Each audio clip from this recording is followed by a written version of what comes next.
നമസ്കാരം. American president Donald ട്രംപും തീരുവയും ഇതാണല്ലോ ഇപ്പോൾ വാർത്തകളിലെ പ്രധാന ചർച്ചാ വിഷയം. ഇതുമായി ബന്ധപ്പെട്ട നിരവധി വാർത്തകളും വിലയിരുത്തലുകളും ഇപ്പോൾ നടക്കുന്നുണ്ട്. പ്രത്യേകിച്ച് ഇന്ത്യയെ സംബന്ധിച്ചിടത്തോളം ട്രംപിന്റെ പുതിയ പ്രഖ്യാപനങ്ങൾ രാജ്യത്തെ എങ്ങനെ ബാധിക്കുമെന്നതാണ് എല്ലാവരും ഉറ്റുനോക്കുന്നത്.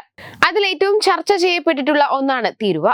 എന്നാൽ ഇപ്പോൾ ഇതാ അമേരിക്കയിൽ നിന്നുള്ള ഉൽപ്പന്നങ്ങൾക്ക് ഇറക്കുമതി തീരുവ കുറയ്ക്കാൻ ഇന്ത്യ സമ്മതിച്ചതായി ഒരു റിപ്പോർട്ട് പുറത്തുവരുന്നു. ഏപ്രിൽ 2 മുതൽ ഇന്ത്യയുമായി പരസ്പര താരിഫ് പ്രഖ്യാപനത്തിന് പിന്നാലെയാണ് ഇന്ത്യയുടെ നടപടി. US കോൺഗ്രസിനെ അഭിസംബോധന ചെയ്തുകൊണ്ട് ഇന്ത്യൻ ഇറക്കുമതികൾക്ക് പരസ്പര താരിഫ് ചുമത്തണമെന്ന് ട്രംപ് ആവർത്തിച്ചതിനു ശേഷമാണ് ഇത് സംബന്ധിച്ച ചർച്ചകൾ ആരംഭിച്ചതെന്നാണ് റിപ്പോർട്ട്. അമേരിക്കൻ ഇറക്കുമതിക്ക് വൻതോതിലുള്ള തീരുവ ചുമത്തിയതിന് ദില്ലിയെ തുറന്നു കാട്ടുന്നതിനാലാണ് ഇന്ത്യ തീരുവ ഗണ്യമായി കുറയ്ക്കാൻ സമ്മതിച്ചെന്ന് ട്രംപ് അവകാശപ്പെട്ടു. ഇന്ത്യ നമ്മിൽ നിന്ന് വൻതോതിലുള്ള താരിഫുകൾ ഈടാക്കുന്നു. ഭീമമായ തുക ഇന്ത്യയിൽ നിന്നും വിൽക്കാൻ പോലും കഴിയില്ല. അക്കാര്യം അവർ സമ്മതിച്ചിട്ടുമുണ്ട്. അവർ ഇപ്പോൾ അവരുടെ താരിഫ് കുറയ്ക്കാൻ ആഗ്രഹിക്കുന്നുവെന്ന് ട്രംപ് പറഞ്ഞതായിട്ടാണ് റിപ്പോർട്ടുകൾ പറയുന്നത്. ഇന്ത്യയുടെ വാണിജ്യ മന്ത്രി പീയൂഷ് ഗോയൽ US മന്ത്രി ഗോഹാൾഡ് ലുട്നിയുമായി വ്യാപാര ചർച്ചകൾക്കായി വാഷിംഗ്ടണിൽ എത്തിയപ്പോഴാണ് ട്രംപിന്റെ പ്രതികരണം എന്നതും ശ്രദ്ധേയമാണ്. ഓട്ടോ പാർട്സ്, കൺസ്യൂമർ ഇലക്ട്രോണിക്കൽസ്, ആഭരണങ്ങൾ, വസ്ത്രങ്ങൾ എന്നിവയിൽ പ്രവർത്തിക്കുന്ന പല ഇന്ത്യൻ കമ്പനികളും അപകട സാധ്യതകൾ എങ്ങനെ ലഘൂകരിക്കുമെന്ന് തന്ത്രങ്ങൾ മെനയുന്നുണ്ടെന്ന് സൂചനകളുണ്ട്. ഇന്ത്യ 100% കൂടുതൽ തീരുവ ഈടാക്കുന്നു. ചൈന നമ്മുടെ ഉൽപ്പന്നങ്ങൾക്ക് ഈടാക്കുന്നത് ഇരട്ടിയാണ്. ദക്ഷിണ കൊറിയയുടെ ശരാശരി താരിഫ് 4 ഇരട്ടി കൂടുതലാണ്. ഈ സംവിധാനം US-നോട് നീതി പുലർത്തുന്നില്ല. അത് ഒരിക്കലും അങ്ങനെയായിരുന്നില്ല. ഏപ്രിൽ 2-ന് പരസ്പര താരിഫുകൾ പ്രാബല്യത്തിൽ വരും. അവർ നമുക്ക് എന്ത് നികുതി ചുമത്തിയാലും ഞങ്ങൾ അവയ്ക്ക് നികുതി ചുമത്തും എന്നായിരുന്നു ട്രംപ് നേരത്തെ പറഞ്ഞിരുന്നത്.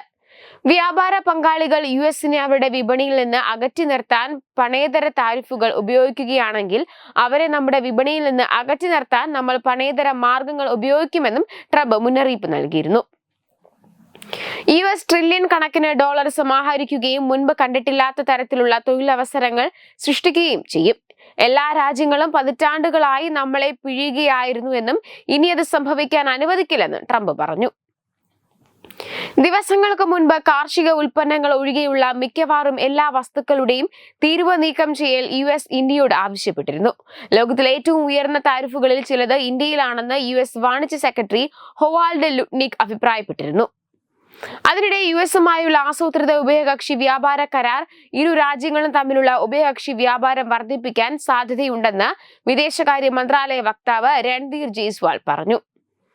രണ്ട് സർക്കാരുകളും ബഹുമേഖലാ ഉഭയകക്ഷി വ്യാപാര കരാറിനെ കുറിച്ചുള്ള ചർച്ചകൾ മുന്നോട്ട് കൊണ്ടുപോകുന്ന പ്രക്രിയയിലാണ്. BTA-യിലൂടെ ചരക്ക് സേവന മേഖലയിലെ ഇന്ത്യ US ദ്വിമുഖ വ്യാപാര ശക്തിപ്പെടുത്തുകയും ആഴത്തിലാക്കുകയും ചെയ്യുക, വിപണി പ്രവേശനം വർദ്ധിപ്പിക്കുക, താരിഫ് ഇതര തടസ്സങ്ങൾ കുറയ്ക്കുക, ഇരു രാജ്യങ്ങളും തമ്മിലുള്ള വിതരണ ശൃംഖല സംയോജനം കൂടുതൽ ആഴത്തിലാക്കുക എന്നിവയാണ് തങ്ങളുടെ ലക്ഷ്യമെന്നും രൺധീർ ജയ്സ്വാൾ പറഞ്ഞു. വെബ് ഡെസ്ക് തത്തുമൈ news. Branding partner Edubix online executive education. Focus physiotherapy centre Pattom. Unnath engineering Gujarat. തീർത്ഥയാത്ര.com. Iron build Gujarat.